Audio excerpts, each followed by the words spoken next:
ডিগবৈ চহৰত অৱস্থিত ৰাষ্ট্ৰীয় বিদ্যালয় আৰু ফুৰাকানিয়া মাদ্ৰাছাৰ দাঁতিকাষৰীয়া আৱাসিক এলেকাৰ মাজেৰে পাৰ হৈ যোৱা নলাৰ পৰা হঠাতে বৃহৎ পৰিমাণৰ তেল বৈ গৈছিল, যাৰ ফলত এক অপ্ৰীতিকৰ ঘটনা সংঘটিত হোৱাৰ সম্ভাৱনাৰ বাবে মানুহৰ মাজত ভয়ৰ সৃষ্টি হৈছিল।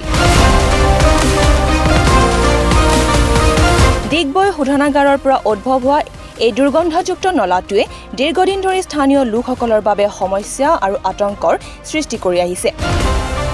ডিগবৈ পৌৰসভা অন্তৰ্গত ১ নং ৱাৰ্ডৰ প্ৰাক্তন ৱাৰ্ড সদস্য বসন্ত প্ৰধানৰ গৃহত তেলৰ পানী প্ৰৱেশ কৰাত ঘৰৰ লোক চিন্তিত হৈ পৰিছে।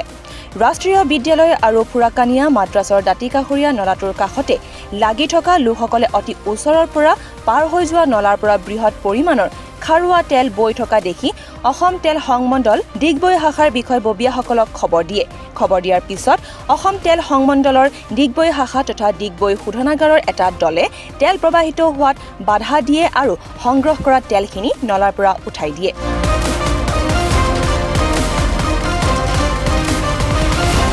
স্থানীয় লোকসকলে দিয়া তথ্য অনুসৰি দীৰ্ঘদিন ধৰি নলাৰ মাজেৰে ডিগবৈ শোধনাগাৰৰ পৰা মুকলি কৰা তেলৰ ফলত তেওঁলোকৰ মূৰৰ বিষ হৈ আহিছে। ইয়াৰ ফলত নলাৰ পাৰত অৱস্থিত আৱাসিক এলেকাৰ শিশুসকলে দুৰ্গন্ধযুক্ত পৰিৱেশত অধ্যয়ন কৰিবলৈও বাধ্য। 10 মিনিট থাকিব নোৱাৰে। আমি গোটেই ৰাতিটো বহুত প্ৰব্লেমত আছোঁ। গোটেই ৰাতি হোৱা নাই, তেলৰ গোন্ধত আমি থাকিব পৰা নাই, উশাহ ল'ব পৰা নাই। আজি IC কৰ্তৃপক্ষক আমি মাতি আনি দেখাইছোঁ। এতিয়া আমাৰ বসুমতী ছাৰেও আহিছে, চাইছে। আজি মানে ইমান ৰিকুৱেষ্ট কৰাৰ পাছত আমি ঘৰত 2-3জন IC কৰ্তৃপক্ষক মাতি কিনি দেখাইছোঁ। আজি এটা তৰ্ক বিতৰ্ক হোৱাৰ পাছতে আমাৰ ঘৰত আহি কিনি চাইছে। এনেকুৱা বহুত আছে, কিমান মানুহৰ দোকান হেৰি হ'ল।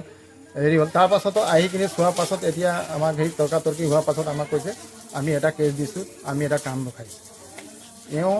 যোনটো আমাৰ এইটো प्रॉब्लम आज নহয়, आज दीर्घ प्रॉब्लम आमी कोई थाकू एठू घर में हमरा था वो लोग को बाहर गया है, वही हमें चौकीदार रखा है।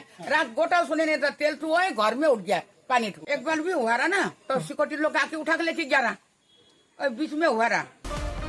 डिगबैर পৰা বিষ্ণু ফুকনৰ ৰিপৰ্ট, দি নৰ্থ ইষ্ট।